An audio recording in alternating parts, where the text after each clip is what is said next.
evening, everyone. I'm Mr. 76.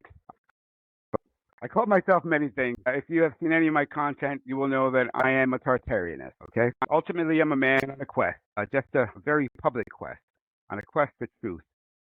I'm not going to stop until I find the answers to all the questions that I have. I have a lot of questions which the mainstream has simply failed to answer. I opened Pandora's box, and once it's been opened, you can't shut it again. I'm a New Yorker. I became an expat way back in January 2003. I left America to travel Europe, and I settled here in Wales. Since I was a child, I've been privileged to have seen and visited so many large stone buildings. I recalled once when I was 14 years old taking part in a youth mock caucus at the New York State Capitol building, basically acting like legislators sitting in the chamber pretending to be legislating. I sat in a large chamber, eyes transfixed on the marvel of the architecture and the buildings itself. I paid more attention to the intricate details of the walls within the chamber than anything we were discussing, and I kept asking people next to me, how do you think they built that? And what became a response that has become far too familiar, all I got back was a simple mainstream narrative, almost dismissal of my questions, as if my asking questions was annoying or somehow disruptive. I knew then that something was wrong. I knew that something just didn't quite fit. I also saw that no one else was looking around. No one shared my inquisitiveness. Everyone just acted like it was business as usual. Nothing to see here. It didn't fit well with me. Inquisitiveness, I fell into the background of my mind, but became an ever-present fixture in my thoughts. As years went by, and after seeing more and more structures that didn't make sense to me, I became convinced that not only was something wrong with the world, but that we were being lied to. I found myself, again at the time when I was young, literally no one would even humor these ideas. So I kept them to myself. Instead of speaking out loud, I turned those thoughts into a little hobby. I found myself living just outside of Manhattan, New York City, and started working in the city itself. I would commute to work and marvel at all the structures. The ones that appeared older, the ones with the large columns, the large stone buildings that seemed so much older than most. I would visit museums and I would visit large cathedrals to admire the perfection of the construction. The angles, the way stones were connected, how there were no faults, perfect lines, perfectly smooth stones. Again, I knew something was wrong, something was amiss, but also that no one else seemed to care. No one else looked at the things the way that I did. After years of this being a consistent aspect of my thought and my travels around New York City, I found myself on a plane having said goodbye to that life as I embarked on what would become the rebirth of self, and I left America. And that's where I truly began my metamorphosis into a real truth seeker, called this the European Awakening. I arrived in the UK with nothing but a few bags of my belongings, ready to begin my new life, starting off in the magical land of Wales. Almost immediately knew that my journey had led me closer to the truth. What that truth was, I still didn't know. It would take me many years, longer, before I even came close to connecting the dots, but that didn't stop my inquisitiveness and my curiosity. As I mentioned, I set out on an adventure across Europe. These were the days before everyone had a supercomputer in their pockets to guide them. I had nothing but a big, fat European travel book to steer my way. My first stop was Brussels. If you're not familiar, let me paint a picture for you. Every other step, every other glance, left or right, was one building after another in what felt like an alien world. A landscape riddled with outstanding structures, massive doorways, pillars that rose to unimaginable heights, marvelous stonework, perfect in every aspect. I wandered and found myself in the Brussels Central Square, the Grand Place, and just sat there with a state of shock from the revelations I was witnessing. How? Why? When? These questions overtook my every thought. This trip took me from Brussels to Bruges, and then Amsterdam, and then Berlin, Prague, Vienna, then onwards to Rome, Florence, Pisa. Yeah, I walked up to the top of the Leaning Tower of Pisa. I think I was the only Puerto Rican I had heard of that actually did that. I went up there with all the other tourists. Then onward to the French Riviera, to Nice, making a stop at Monaco, actually Monte Carlo, gambling and winning some money in the famous casino there. Before moving on to a heavy trip to Spain, I stopped at Madrid, Valencia, Malaga, and the Costa del Sol, onwards to Granada, walking up to the famous Alhambra. It's an amazing castle. To Seville, staying across the street from the famed Seville Cathedral, whose bells rang so loudly the cheap hostel I was staying in shook like there was an earthquake. San Sebastian, and I ended my European adventure in Bilbao after just about 4 months and after visiting around 20 different cities. I saw more marvels than I can quickly recite to you all here now. But what I can say is that by the end of this trip, I was a cup overflowing with questions and further convinced that everything I knew, all that I was taught, was a fabrication. Now I was back in Wales, Yeah. Now I was back in Wales and settled in the capital city of Cardiff. I familiarized myself with this city, a city full of buildings whose official narratives I quickly dismissed. I still didn't have the bridge, though, the missing link to tie it all together. 20 years went by, with me living a full life here, full of ups and downs, while one thing remained constant, my curiosity over the buildings I saw and visited frequently. Then one day I was flipping through TikTok and stumbled into a video by a dude calling himself the Bully Slayer, where he asked, "So you want to learn more about Tartaria?" Good. That's good. I was like, what's Tartaria? What's he talking about? Mud flood, ancient advanced civilizations kept hidden from us, lies and false narratives masking the truth of a reset? Finally, after so many years of questions, I finally found the bridge I'd been searching for, the missing dot that helped me connect all of my thoughts. And once the dot connected, I had an overwhelming desire to go out to these many places I've been to before, but now beginning a true quest for the truth. A renewed energy flowed through me, and that's when I took my phone and first filmed myself visiting Cardiff Museum and looking at the building itself, searching for evidence of the existence of the Tartarian Empire. And that's when I began as Mr. 76. And it all started with my series Tartarian Whale. I never set out with any delusions of grandeur or any intent on fame or fortune.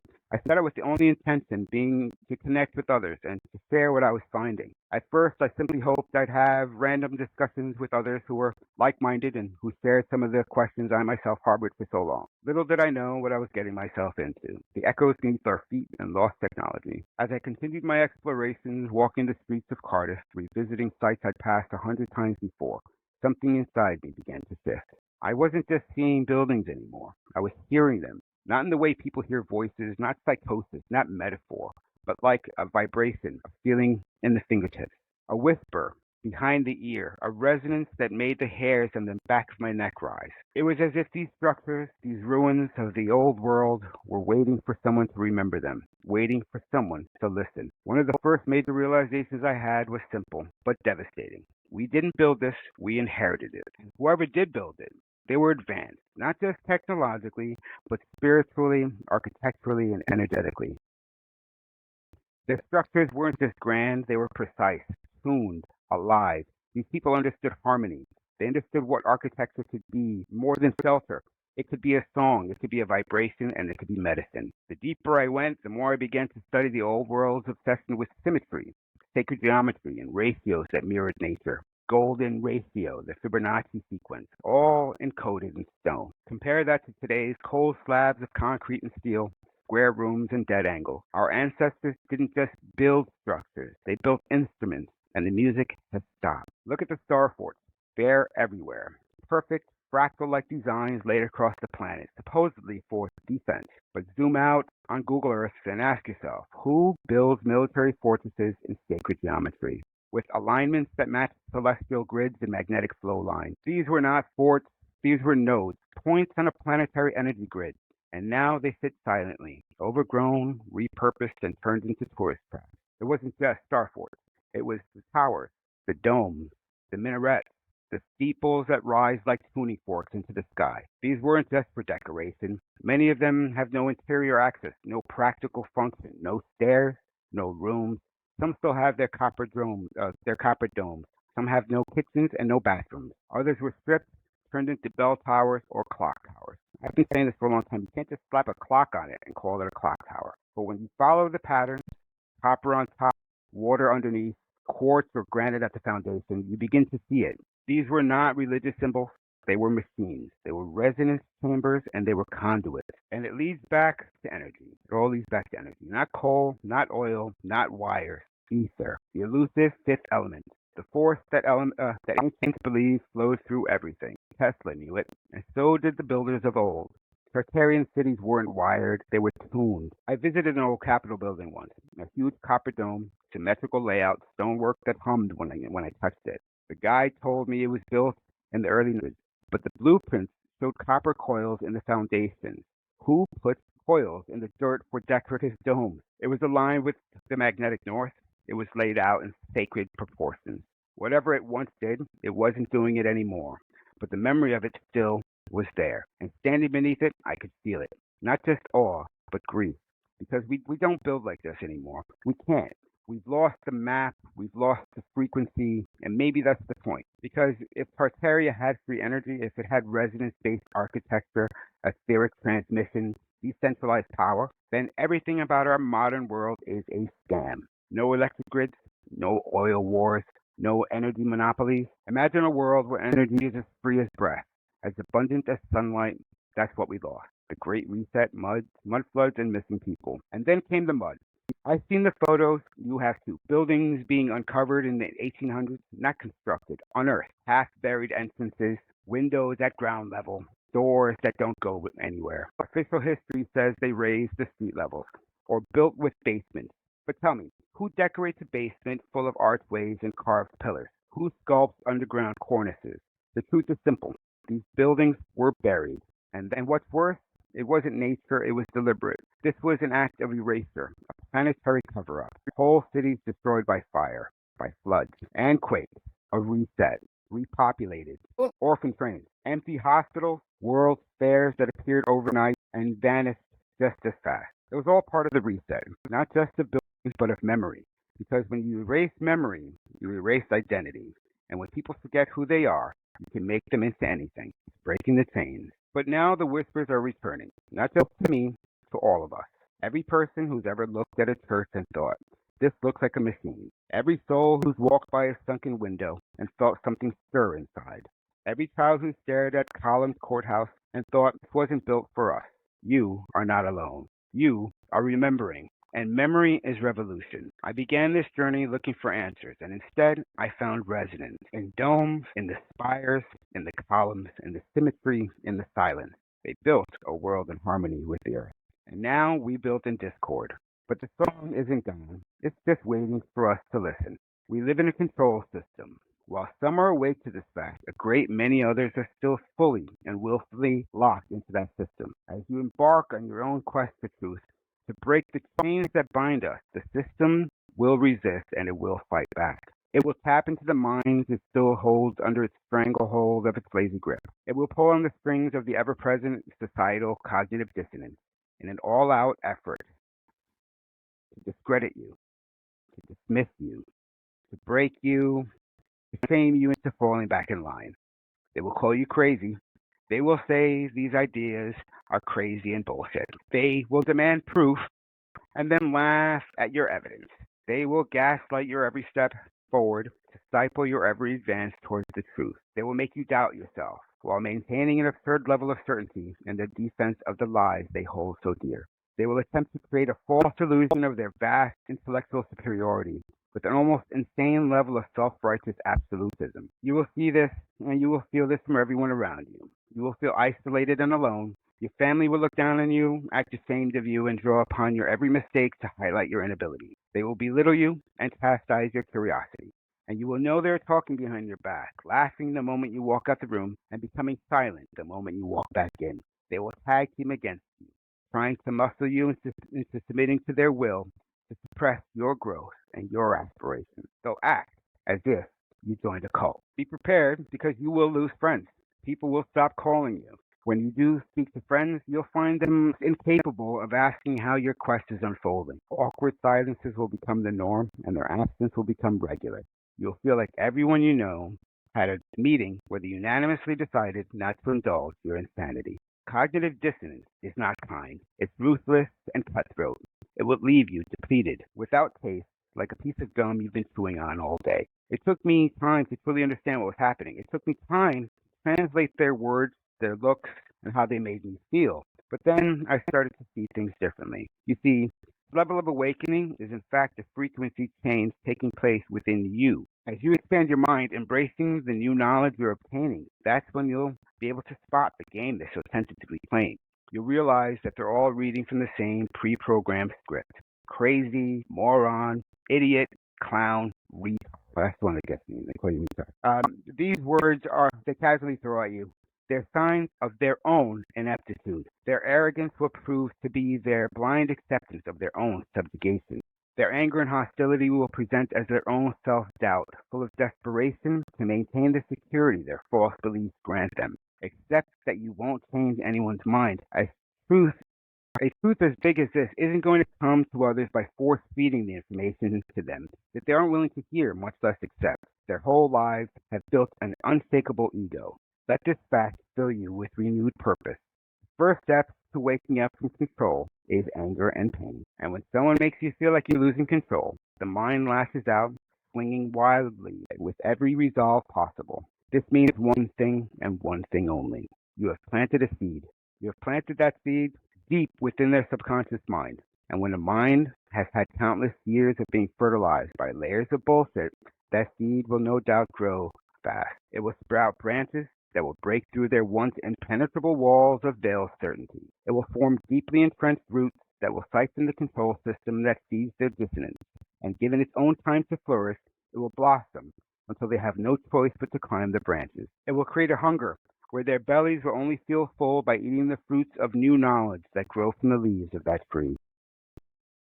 They will awaken, reborn into the real world we live in, and you will reap the benefits of that harvest of their awakened mind, knowing your job is done. And it will all have been worth it. We are an empire remembering. If you've reached this point, something inside you has already shifted. You've seen beyond the veil. You felt the hum of forgotten frequencies and heard the call of a world that refuses to remain buried. Tartaria was never fully lost. It was waiting for us. We are the empire remembering. This isn't about closure, it's about ignition. A passing of the torch, not as an ending, but as a continuation of a story far older than we've been told. If you come this far, you felt it. You know. The fire has already been lit inside of you. And now it's time to understand what it truly means. We are the chosen few, or perhaps choosing to bridge the forgotten with the possible, the myth with the mirror, the past with the future. It starts with memory, not just facts or timelines, but cellular memory, soul memory, dream memory, that strange feeling you've always had, that something was missing, that something didn't quite fit this world. It wasn't a flaw, it was a signal, a breadcrumb. It's what led you here. You've walked streets that whispered to you. You've felt the pull of ancient architecture. You've the alignment of sacred geometry, the tremble in your chest when truth passes through. You've cried at buildings others walk past. You've had dreams of cities you've never seen, yet know intimately. That is not madness. That is resonance. And resonance is how the empire remembers. We don't need to rebuild the towers to bring Tartaria home. We need only to tune ourselves to the consciousness that built them in the first place. That consciousness was unity. Unity with the earth, with the stars, with each other. Tartaria thrived because it was built on coherence, on harmony. Its architecture, technology, and society weren't in conflict with nature. They were in conversation with it. And that's what we've forgotten, how to listen. But now we're remembering. So what comes next? We create. We build spaces of resonance online, in our homes, in our communities. We share what we know. We make the invisible visible. We document the whispers. We guard the frequency. We honor the sacred, and we teach our children how to see the old world within the new. And we live radically with beauty, because that's the most Tartarian thing we can do. Live in reverence. To choose awe over fear. To build something that lasts, not in stone alone, but in soul. You are the return. You are the torch. You are the echo becoming voice. Tartaria lives through you. So walk tall, speak gently, dream wildly. You are not just remembering the empire. You are becoming it. Now, and I get to say it here, Mr. 76 signing out. Thank you very much for having me. I really went quite fast because all speaker's notes which didn't play in front of me. So I hope you enjoyed what my whole position there. My whole goal really is to help people awaken to the fact of the real world that we exist in and figuring out where the control system is and how to break free of that control. A big part of that speech there was discussing cognitive dissonance, the fact that there's a presence and an energy in that control system that seems to kick in, it seems to activate as soon as anybody contradicts the norm, as soon as anybody steps outside of the box and speaks against the grain, as soon as anybody asks too many questions. It seems to be that society has forgotten that asking questions, why, how, what, when, these were part of the human experience and always have been. But somehow, we don't need to ask any questions. All the questions have already been answered. They've been provided to us in these books. And when you read the books and you memorize the books, as we have done, and we have been successful in our lives reading these books and memorizing these facts, then they become set in stone and unquestionable and unwavering. And that's not where I stand. And that's not where the community of people who I've met during this process of stepping out and creating a pseudonym for myself and going to all of these different buildings across Wales and starting to explore buildings across the world. Things that I observed when I traveled Europe. Again, I saw 20 different countries and more buildings than I can count. And they stood out to me as something that is just architecturally impossible with today's standards. Now, if you start looking at different things about energy, resonance, and frequency, and vibration, and they all start making sense. But they only make sense if you ask questions. So on that note, you guys got any questions for me? Are you there, Elizabeth? That really went into my 20 minutes. Yeah. Yeah. So yeah, that's basically me. I timed it out to an hour and 20 minutes when I was talking really slow and reading it out according to the paper, but reading it off my phone as it just did now, it's hard to really time it right. Minutes. I know. I did that an hour and 20 minutes when I was reading it slowly, flipping through the slides a lot differently. So I guess I'll have to do some filler time now, which is fine because I can talk, or I can let you go a little bit early so you can jump into your presentation. But hey, here I am. Well, I mean, you're getting some people, they seem to be loving you. So let's have a look, see if they're asking any questions. Is there any questions from you? I can't see those here on my screen. Yeah, I'm just checking in the chat. So, do you have a website or YouTube channel? I have a TikTok and I have a Facebook and I have an X and I do have an Instagram as well. I've got them all. If you just anywhere you find the hashtag Mr. 76, my biggest pages are on my TikTok and on my Facebook. Got about 66 on my Facebook followers and about 66,000 followers on my TikTok. And I've also now authored 2 books, Whispers, The Forgotten Empire, Path to Tartaria, which is what I was kind of theming this talk on today. So I wrote the yellow pages. It's my manifesto of truth. And that's really quite hard-hitting, talking about systematic control systems. And so, any other questions, Noah? So, there's one here which says, have you interviewed many well-known architects and shown them about the old world to see what they think? I've been doing this Mr. 76 world for about 3 years. I haven't interviewed, but I've had so many discussions. I've walked into so many different places. I've had so many discussions online from builders, pilots. Go back into another thing. I talked a lot about chemtrails and how they're hiding them, they're masking the skies. So I do have a lot of in-depth conversations with people. I do take a step away from a lot of in-person stuff. You don't really see my face very often. Sometimes in my Tartarian Whale series, I'll put my face in the front, but some of my contentious stuff, I kind of hide in the back, simply to keep preserve my anonymity, because some of the things I talk about kind of anger people, and people who are angry, who are coming out of the matrix, they have different ways of making you know that they're angry. So yeah, I have not really interviewed, but I do a lot of reading, and I look at a lot of the official narrative, and I can easily start picking these narratives apart.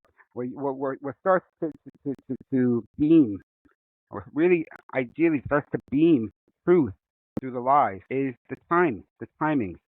Something takes a year to build, 2 years to build, and I've gone to the buildings themselves, and I put my hand on the stone, and I rubbed my hand across the entire stone and realized that it's simply perfect.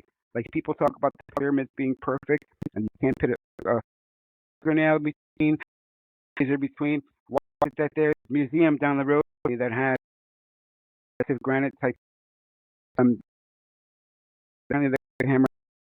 and I've done this step. If I want to kind of say this is, I don't talk. If I found something that me in the face and said, "No, you're not making sense," I would go with it. I'm a possibility theorist, so I would look at the possibilities, and I look at all the different possibilities. And one big one that being here in Wales has enabled me to see is the Welsh are very proud of their history. Okay, so you have a lot of Welsh history when it comes to the steelworking. The St. David, you have a lot of celebration towards the culture here. So I've then looked and said, well, okay, so if you know who Nera and Bevan built the NHS, yeah, he's from Wales. If you know that different people work in different steel mills, and this is where the different factories were focused on, then how come there's no real history on master stonemasons and the super highways of horses and buggies, which must have been in place on a constant basis to be bringing all these massive stones from some quarry, who knows where, hundreds of miles on horseback or horses and buggies, and then where the tent for these horses and buggies? How come there's no history there? How come when you discuss something about a construction of a massive building, are you immediately told that it was someone in their 20s and they won a contest and they've never built anything before and somehow they managed to build it in its entirety within 2 years? I think to me it just starts to become almost laughable, not in a dismissive, insulting way. It's almost in a how can there be people who aren't seeing this, or just how can we not join as a consensus to have a discussion about this? That's what I find really unique, and that's what I find about living here in Wales, especially here in Cardiff, because there are so many of these buildings. And if you want to go to my TikTok or my Facebook page and look for my Tartarian Wales, you see me go to hundreds of boots ground. I get out and about and I film them, and I point at the sunken windows, and I point at the pediments and the columns and the stonework, the perfection of the stonework to the level that easily gets talked about about the Egyptian pyramids, but you just don't really seem to hear about the cathedrals down the road. I do, and I've seen some things, and I can continue sharing the things. And I encourage you guys to come onto my pages where I try to share a lot of this information on what I'm seeing, and that's my whole point. And this is what I encourage you to do as well. If you get to the end of my presentation, which went by a lot faster than it was supposed to, it was really about trying to set you on your own path, your own quest. If you're interested in finding out more about Tartaria, you can easily go on Google and find the nearest church. Go to a city hall near you. Go to a museum near you and see the construction. Over the last 6 to 7 months, I've seen people who I started following. As I mentioned, the guy named the Bully Slayer on TikTok, I started following and piqued my interest in the Tartarian theories, and connected the dots to a lot of the theories I was already building. A lot of them have faded away. A lot of them have gone their own different ways, or I can understand the pressure of content creating. Eventually, you kind of drift off. But over the last 6 to 7 months, I'm proud to say that there has been a community that's forming of people who are going out there. And I'm getting messages from people saying, yeah, I came to your page and it inspired me to go out and start looking myself. And I said, well, get it on film. Yeah, get it on film. Even if you just overlay some music on it and post it, eventually you're going to want to start talking. That's what happened to me. I was just posting it, maybe talking a little bit, and I was using a computer text-to-speech voice. And then I got to the point that I was like, this is taking so long to type it all up. I just want to talk about what I'm seeing. And I'm seeing this trend. It's forming. The fastest rising conspiracy that exists right now. And you're starting to see more and more people who are opening their eyes to the things that they're passing on a daily basis, the buildings that they're passing in their daily commute. And this is where I said about planting. One of the biggest that I have with raising awareness of these things is their first reaction is, you're stupid. You got to be an idiot to think that way. You retard, you moron. All these words. There's a collection of words. I kind of built a little bit of formula how I could use those words out of people. And I said to myself, at first I would argue with them, or I would debate them. And then I kind of said, you know what? No, I'm going to take a step back. I've introduced a concept that wasn't in their minds before, weren't even aware of. And what that did was that just planted a little seed in their brain. And little seed plant, you plant that little seed, eventually it'll start to grow. And it might not be tomorrow, it might not be next year, it might be a couple of years down the line. But I can guarantee you that every single one of us here has one of these buildings that they pass and never even give a second look to. But now, after you sat through these many hours, or hopefully sat through as many hours as you put it out today in this conference, you're able to start hearing something that piques your own interest about something that's local to you. And you might start looking at it from a different perspective. I used to live in Brooklyn, and I would walk by this church almost every day. And I got to the point that I would start casting glances at it, and I would glance at it, and I would glance at it. And I was like, one day I saw the doors open. I'm just going to pop my head in there. And next thing you know, I started visiting churches and cathedrals around Manhattan, around Brooklyn. Why? I just couldn't really quite explain it at the time. I just knew that there was something amiss. There was something different. There was something going on there. And there was also an energy field that I would feel, a bit of euphoria that would come into me. I have a chronic pain issue, and I've actually done the whole grounding thing. I've taken my socks and shoes off, and I've walked around the grass around these cathedrals, and you can feel it. If you tune yourself into the energy properly, you can start feeling and reap the benefits of that. So all of that is where I'd like to leave you after hearing me talk, is to take that interest and simply use it as a destination.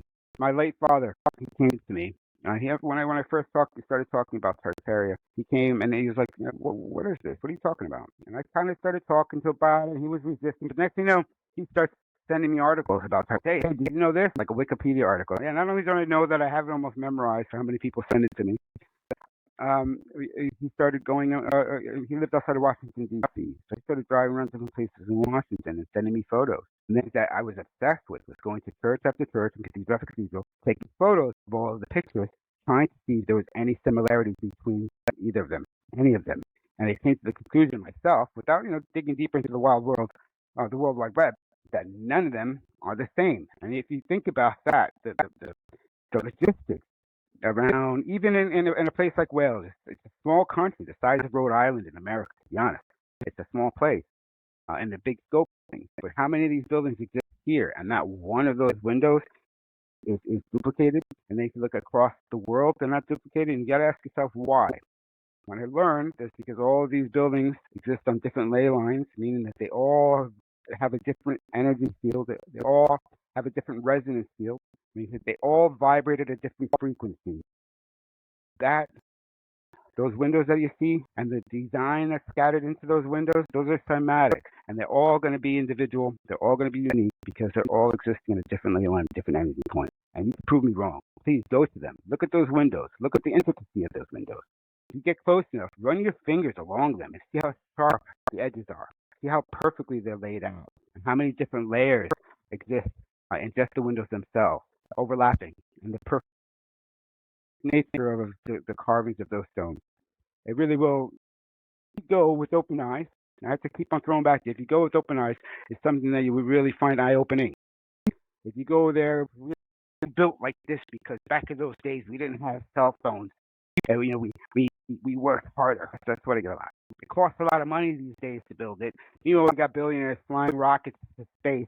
Are you telling me that one billionaire somewhere in the world isn't going to decide to build themselves a brand new style cathedral? Yeah. And then once you go to these, you start opening your eyes, you start seeing more. I started seeing these coming from the top of every one of these buildings. And why are those copper cables up there? Because these buildings were able to absorb the etheric energy, and now they've all been grounded. And the argument always comes back to, no, those are lightning rods. I go, lightning rods? So you're telling me that they're there to protect the building from exploding in case it was hit by lightning? And that's why those things are there, those cables, those grounding cables, copper cables from the very top all the way down to the ground, putting that energy right into the ground for lightning? So let me ask you a question then. If these massive stone buildings could explode if hit by lightning, then why is the wooden structure that was built 30 years ago right next door without one of these lightning rods?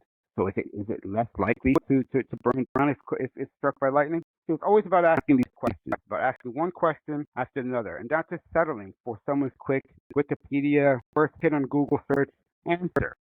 Yeah, you could throw that Google search. I mean, I go, yeah, but, and give me an and when it stops at one or two ands and they can't answer anymore without them coming out with an insult, then you got to start. To me, it's kind of a clue. If you ask me something or tell me something, I go and, but how, and then you get mad after too many questions, and away come the insults, then it goes into, and I call them sleepwalkers. Unless you approach it in the way that we're doing now, and raising awareness amongst each other, and putting our faces out there and our names out there as theorists.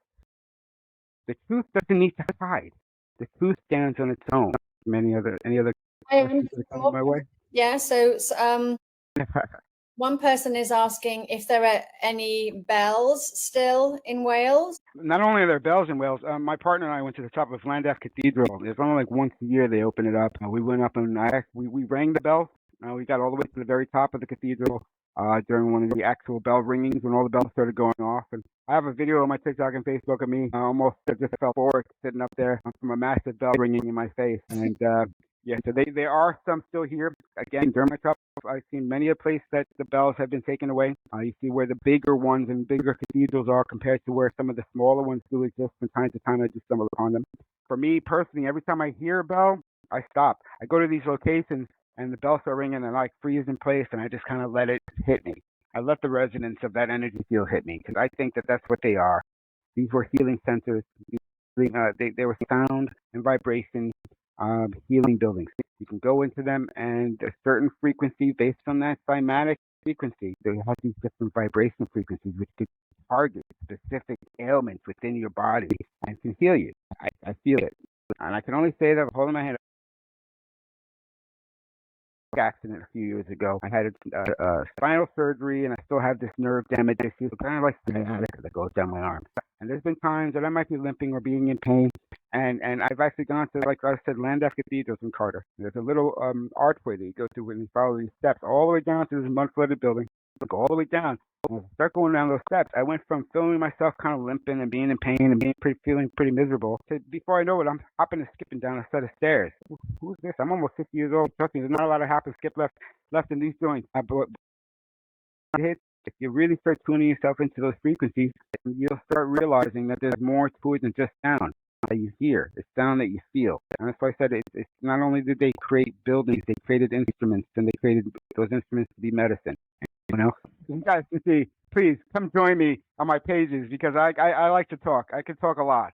Again, apologies for my presentation going so fast here, because I kind of threw the Puerto Rican spin at it and talked a little bit faster than I planned when I was mapping it out on my phone. Okay, don't worry. We've got some great That's questions. okay. So someone else is asking, have you been able to find any drawn designs of the rose windows at the old stained glass works? They might have had to repair them at some point. I personally have. I think they were crystal, weren't they? It was crystal, and they've changed it all to glass. Yeah, and I think the original structure, the way that they were found, were without the glass. I think the silicone in the glass, before then, there was crystal initially. The silicone in glass stopped the energy flow. It's one of the brakes that they put to control the flow of energy in these buildings. I think a lot of those climatic windows that you see, the structures themselves, the stonework themselves, was what the original piece was. I don't think they originally were filled with glass. And I've seen that through a lot of different ruins that I've gone to. And one thing that you might want to also keep your eye open for is something called a flying buttress. These flying buttresses are these massive arches that exist on rooftops of these massive cathedrals. And when you see them at a ground level that you can actually walk under, and I've got some videos of me walking under these at ground level, going, well, these are roof support joints. So these are roof support joints. What are they doing on the ground level that I'm able to walk underneath? Unless that means that there's a lot more building underneath here. So again, it complements the whole theory of the mud flood. And there's mud flood evidence every single which way that you can see here in Carter. Buried windows, half-covered buildings, basements in buildings that shouldn't be. Go down 2 levels of the basements in this museum in the middle of town, and from the outside, all the windows are half-covered. I mean, I could really, something that I am looking to do is build a bit of a tour guide business for myself. I'm taking people out. I have something called the Cardiff Energy Grid. I call it it's one after it from one to another. There's obelisks, which used to absorb this energy and distribute it to those properties locally. There's no way that any city would need to have as many churches in such close proximity as you see that I've seen here.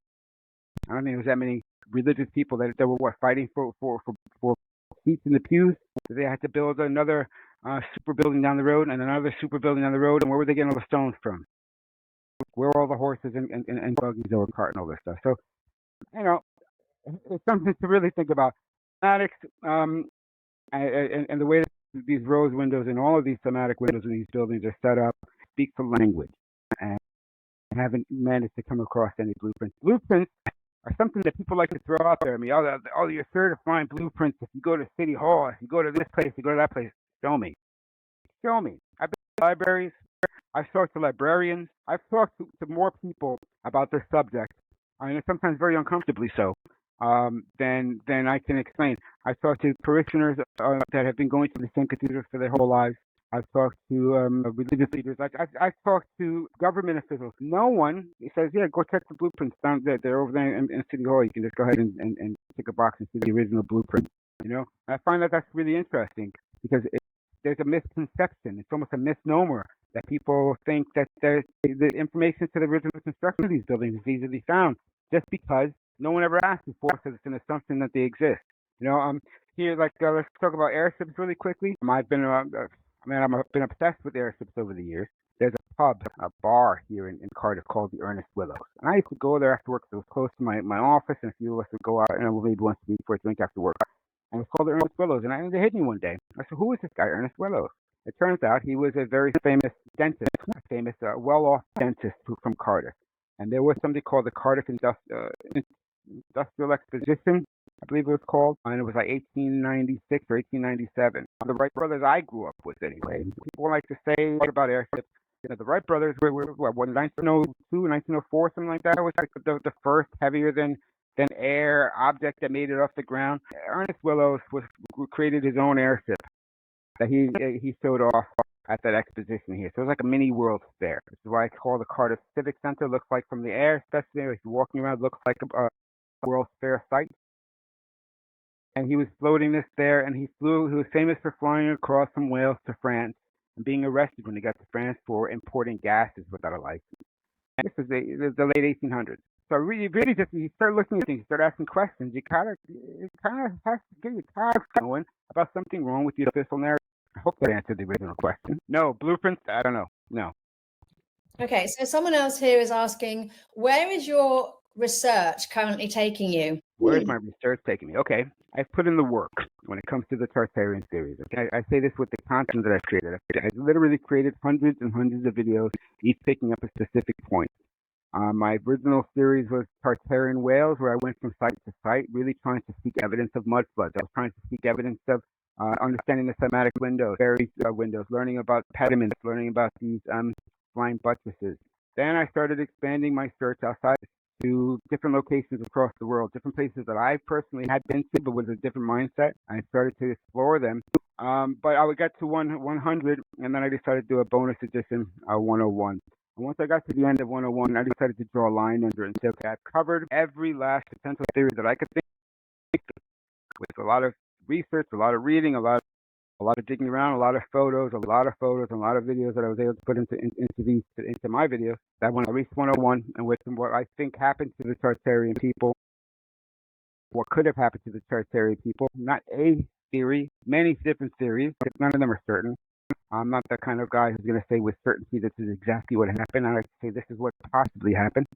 I left it, and I went over to start building a more expansive look at the systematic control that we're all under. Because here's the thing with the Tartarian theory: if you realize that it's not just possible, but most likely probable, then that means that we've been lied to for a very long time, and that means that everything since then has been a lie. Everything is mixed and buried under different layers of lies. So when you actually connect the dots to realizing how much we live in a web of lies, you can't cherry pick. You can't say, oh yeah, well, this was a lie. JFK, I'm using these ones. JFK assassination was a lie, but yeah, we went to the moon. Why? Because they said so, but they also said this. So when you start realizing that what they say and what they mean and what the truth is a convoluted mess that all started with the Rockefeller education system. Philosophers, they wanted people to work. So what did they do? They brought in the Prussian education model. They did working people. And they taught people how to get up at 8 o'clock in the morning, or start at 8 o'clock and finish at 5 o'clock, and go home, watch the TV programming, rinse, repeat, start over again. They created this worker mentality from when you were first able to speak, and now we're still doing when people first starting to talk. We start putting them in nursing schools, we start putting them in early education. And what is that? It's early indoctrination. So we're creating what eventually we're going to be arguing with. Yeah, we're going to argue with, well, what about this? Well, that's not what I learned. Well, that's not what I learned either. We all went through the same indoctrination. This is what I find quite funny. I wasn't always, so outspoken, but I was indoctrinated just as everybody else. But in the background, I kept on opening up doors in my mind and kept on asking question after question. And through that process, was able to step away from this frequency, this level of frequency that when you hit a certain level of asking questions, there seems to be a smack from somewhere. I think we exist in a control system that's systematic, it's chaotic, and controlled all at the same time. And we're all existing inside of it. And it's only the few who can start asking questions and start uniting and raising their own personal frequencies to rise above that which exists in the control system. Can you start making strides towards whatever is next? What is next? I don't know what is next. Yeah, but what I can see is that it revolves around energy, revolves around frequency, and revolves around knowledge and sharing that knowledge with others. Anything else? Well, you're getting a lot of positive comments. I'm glad to hear that. I like to see them afterwards. I can't see it on my screen here right now, but yeah, that's pretty cool. Glad to hear that. And I've done a lot of thinking on things. I'm an overthinker. I'm an empath, so I feel what other people are thinking or not thinking. Sometimes I'm around people and I see their cognitive dissonance. It makes me kind of want to peer in deeper to understand what is it they're holding on to learn even more about that. So I ask a lot of questions, and I have in my mind it's something that I won't stop asking, and I like to share my findings or my thoughts on my findings. But being a possibility theorist and looking at things from every single angle, and trust me, I spent countless hours looking at things in angles that I can't even get into having a conversation with you about right now. Share things with a bit of certainty, at least that these things are no longer just theoretical, that they're very probable. Positive feedback to that quack who's just saying, "Oh yeah, it's this, yeah, it's that." No, I'm not that. I'm not that. I'm the guy who's like, I'm the weirdo who reads the footnotes. I'm the one who looks and connects the dots and looks at what's actually in the background of pictures. I'm the one who goes to museums not to look at the art, but look at the architecture that's painted behind the art. And I was saying this to Elizabeth the other day. I went to Cardiff museum here, and I went exploring the art. Video this as well, and there's a 1580 something, 1540 something, a painting of Jesus and Mary holding Jesus. So it's like a modernized picture of what was happening religiously. But in the background, there's all sorts of structures, and the Tartarian-esque buildings that were in the back were transparent with like a blue hue to them, but they were transparent, which makes me think that there's so much more going on here, that they existed in a multi-dimensional field, that they energy, and that somehow got grounded here. Or maybe they still exist as energies, just after you pass a certain frequency yourself, you start seeing what they're actually like. The energy is still being produced. Or maybe if we just cut those grounding cables, we can actually see what's actually tucked under there. Yeah, I love that. There's another one that I want to point out to you, and it was something that I learned here. The difference between a cemetery and a graveyard. A graveyard are the ones with the graves that are next to churches or cathedrals. So the ones that are built elsewhere, fields or whatever different land that they're able to bury, golf course or whoever knows wherever else. But the ones that I find most interesting are the graveyards. Because where are you not allowed to do any digging around? Where are you not allowed to go investigate? Is graveyards. And if you actually think of these buildings as cymatic energy absorbing, etheric energy absorbing structures, yeah, cymatic frequency involved, plasma energy, I got all sorts of different things. But then you start looking at the stones that surround it that are called graves. And you realize the one thing we can't do is dig under a grave. We'll never see what's under there. It's also just hiding. It's there in place, so no one will dig beneath the church to see how deep they go. But trust me, I've been to some that the church ground is here and the grave is here. And I'm walking down here looking up at what is a wall with what, bodies in there? And I found one in Caerphilly, which is outside of the next city up from Cork. I found a buried structure that you can see, and I got on video on my page, and it's buried within there. So you tell me that there's graves here, and then there's a window, looking at the graves, looking at the bodies under there? As you start getting closer looking at these, you see a lot of them are sunken into the ground or fallen over, like that ground underneath was like maybe like a topsoil, but those heavy stones started tipping over. So you start thinking of that when you're walking around places, is looking at not just the buildings themselves, but the grounds around them to see what else they're hiding. And what else can be uncovered if we were able to uncover them? Yeah, and I suppose there's a reason why they make all these scary movies, about graveyards, and no one will go in them. Have you ever seen these above ground crypts that they have them here? I'm sure they have them by you as well in Devon area. That you see these iron spiky fences around different above ground crypts. What is that about? So I was having a chat with a friend of mine not long ago about the possibility that these are etheric energy absorbing. They had healing frequencies, that those crypts above ground weren't for the dead. They were for healing, that people were going in them, and that energy was being transferred from the buildings into the ground, into those stones, and that's where people were absorbing that healing energy from. So they don't want us to know anything about that, so they immediately scare us with graveyards. There's bodies in there. Well, I've gotten close to some. I've seen them half open. I've looked under. I've seen like little peeks under. I never really see a body. I see a lot of stonework. Not that I'm really looking for bodies. I'm not that close. Ain't that weird? But I have to say, I have kind of one of those things that opened my eyes to. Well, what if the energy from there? If you look at these graveyards, it's almost like forming like a microchip, like a energy grid back and forth. What if the energy is coming from the building, skating through into those stones, and that's where people are absorbing healing energy and healing based on whatever that specific frequency that building was vibrating at and how they were healing each other? You got to ask these questions. It's not just bodies. Well, certainly it doesn't make sense when you consider that the churches and the cathedrals are healing centers. It doesn't make sense to have a cemetery. But then I've never actually seen a stone, a grave, that was past 1700s. It's over here, barely ever seen anything before 1830, and I've Yeah. gone to so many. It's very rare, and I got to say, there's some that are a lot more recent that look like they apocalypse. Because this thing through an earthquake. How come that one says 1923 and it looks like it's been bombed? Yeah, I know over here in the UK there have been wars and the Germans did drop a lot of bombs, but not that kind of bomb. More like something erupted from within. There's something wrong with some of these areas that there's never really been an answer to. There's never really been an answer to. I think that they're hiding a lot more underneath. And it's one day maybe we can get some answers to those questions. But at least for now, go see for yourself and ask yourself those questions and capture stuff on video. Get out there, it's called boots on the ground. Film these locations. When you're in these locations, film the artwork. In Llandaff Cathedral, I found what I call the Mermaid Crypt. Cardiff has a history, a supposed history tying it to mermaids. There's an area down in the Bay Area called Mermaid Key. There's a lot of history that's attached to mermaids. And if you look at all the crypts within Llandaff Cathedral, the bodies that are carved on the top are supposed to be representative of what's inside of the crypt.